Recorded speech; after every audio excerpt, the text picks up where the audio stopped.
పసరు గొంగళి మిడత మరియు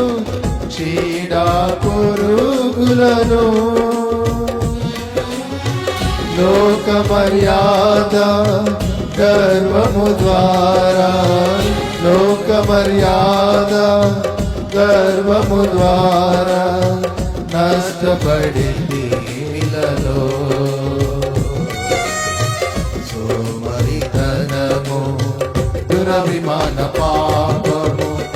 ఆత్మీయ జీవితము నష్టపరచును సోమరితనము దురభిమాన పాపము ఆత్మీయ జీవితము నష్టపరచును దయగల